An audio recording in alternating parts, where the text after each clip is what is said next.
4.1 Introduction. According to the World Development Report 2010, a large proportion of India's population lives below the poverty line. To reduce the extent of poverty, Indian government has made a provision to supply essential goods at a reasonable price to them.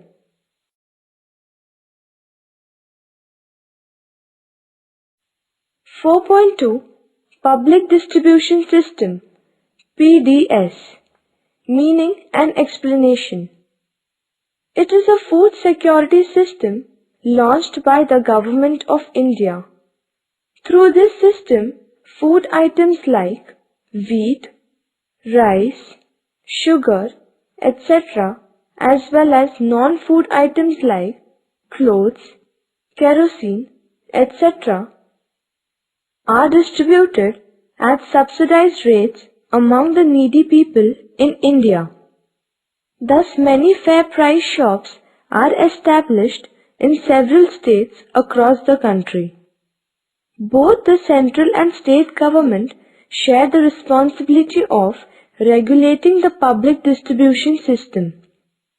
The central government is responsible for storage, transportation, and allocation of food grains, whereas state government holds the responsibility of distributing the food grains to the consumers through fair price shops. State government are responsible for operational activities like identification of families below the poverty line, allotment of ration cards, supervision of functioning of fair price shops, etc. 4.3 Objectives of Public Distribution System. There are two main objectives of public distribution system. 1. To provide essential goods to the consumers at reasonable and subsidized price. 2. To maintain minimum nutritional status of the population. Thus, public distribution system helps to put an indirect check on the open market prices of essential goods.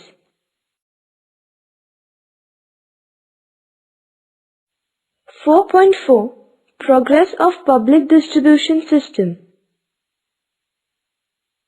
Public distribution system has come into existence soon after the Bengal famine in 1943. Through this system, a network of fair price shops is established to distribute food grains in the country. In India, the number of fair price shops was nearly 47,000 in 1960. It increased from 4.58 lakhs in 1999 to 4.74 lakhs in 2002 and 4.99 lakhs in 2011. The offtake from public distribution system was nearly 19 million tons of food grains in 1991 to 92, but recently it has declined. It is because the difference between the open market prices of wheat and rice and price determined by public distribution system is reduced. 4.5 Drawbacks of public distribution system. 1. Limited benefits to the poor. Under PDS, food grains are provided to ration card holders only. These ration cards are issued on the basis of residential address. So seasonal migrant workers and homeless people are not able to get its benefits. 2. Regional disparities. Some regions are well developed while some are less developed. In some states, large number of families are below poverty line. But the offtake of food grain through PDS is not accordingly.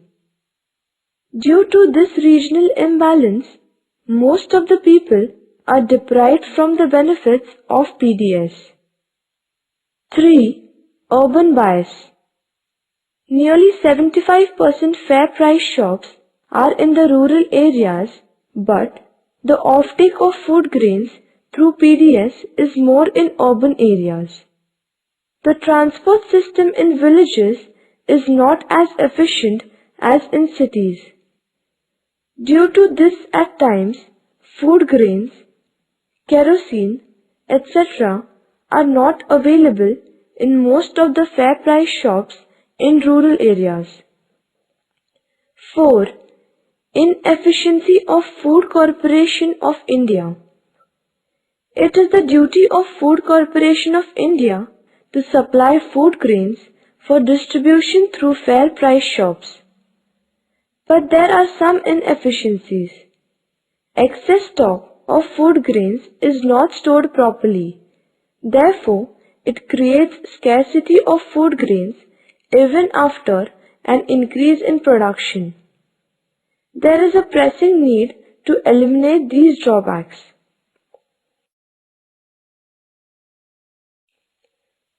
4.6 Remedial measures. 1. Food bank.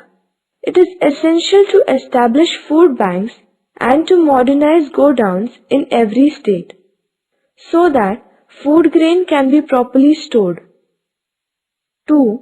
Extension of the coverage of PDS. The coverage of PDS has to be extended so that no needy person will be deprived from the benefits of PDS.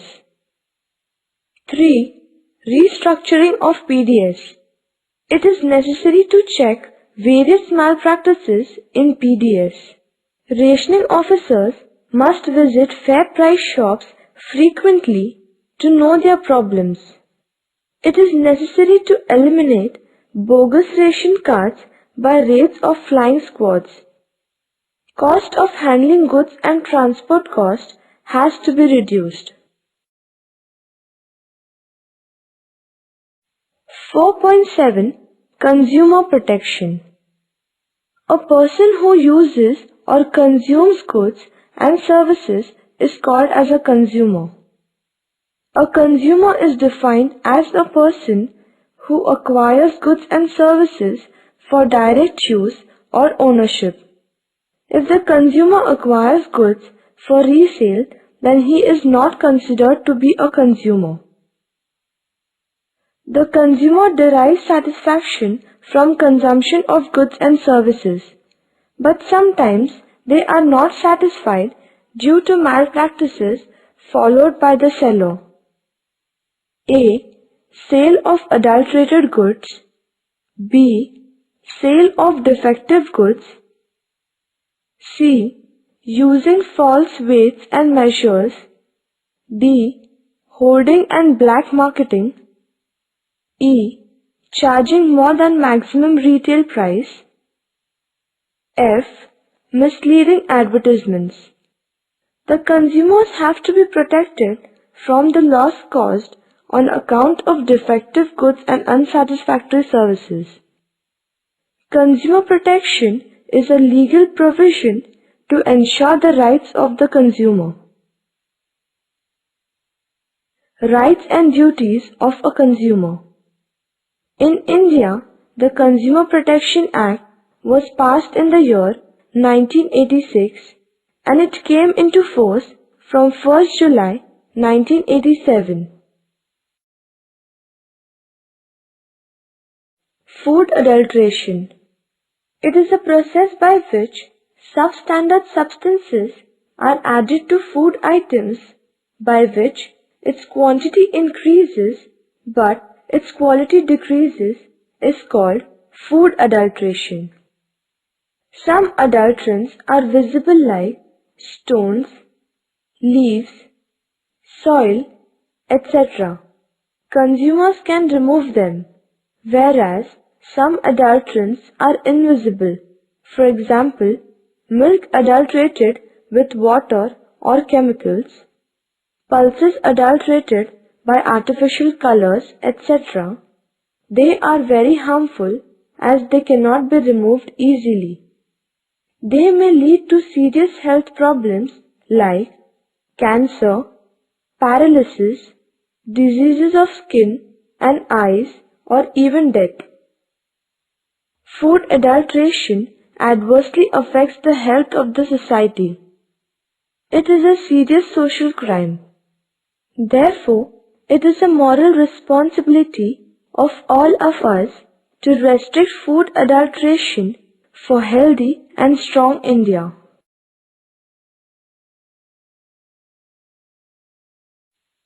Right to seek redressal.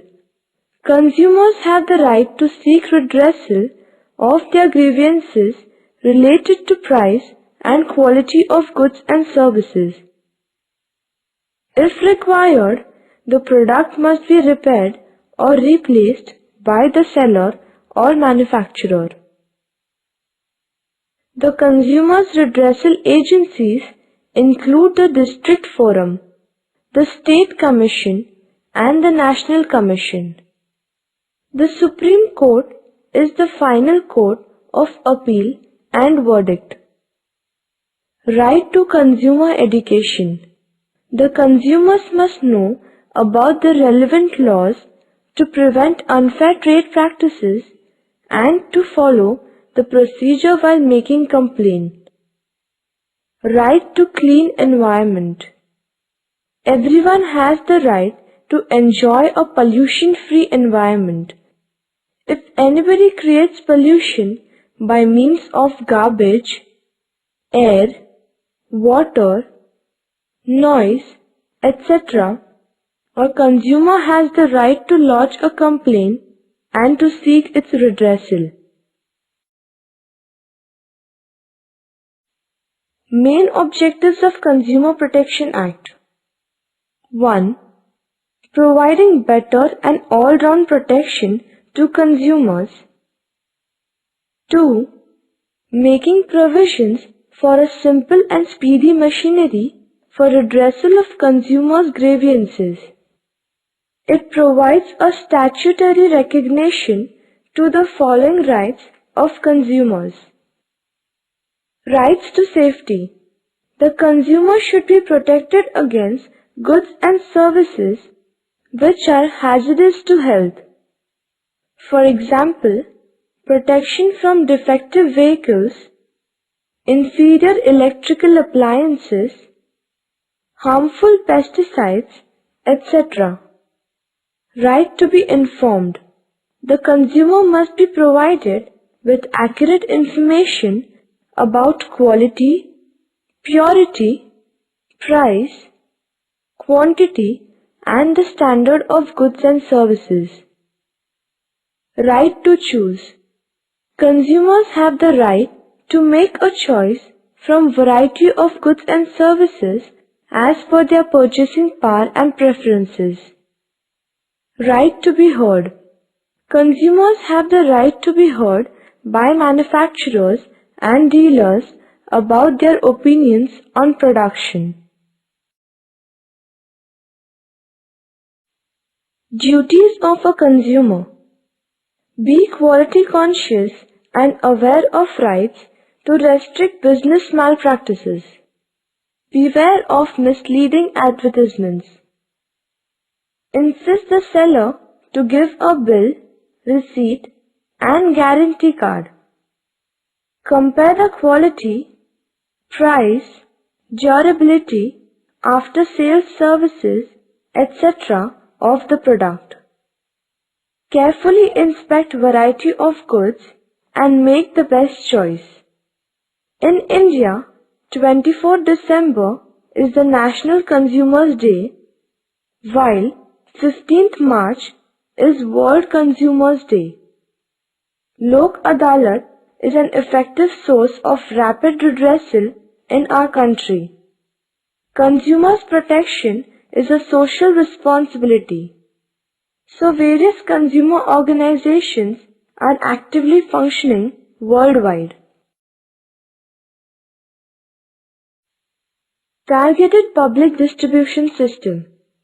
Since June 1997, a dual pricing structure was introduced under targeted public distribution system. Accordingly, the target was to distribute food grains at reasonable prices to the needy families above poverty line, at a very low price to the families below poverty line. A ration card is essential to obtain food grains through public distribution system. It has the information of number of family members, and accordingly food grains are supplied through particular fair price shop. The government of Maharashtra provides a ration card of a particular color as per the economic status.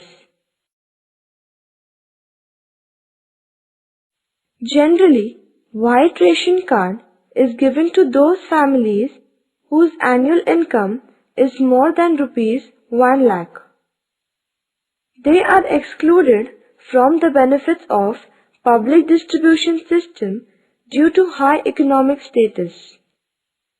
An orange ration card is provided to those families whose annual income is between 25,000 to 1 lakh. They get 5 kg rice, 5 kg wheat and 2 liter kerosene per month at lower rates than the market price. Families below poverty line have yellow ration card. They get 25 kg rice and 10 kg wheat every month at a subsidized rate. Under Antyodaya scheme, very poor people are provided with food grain at the lowest price. Under Niradhar Yojanas, senior citizens below poverty line are provided 10 kg rice free per month through PDS.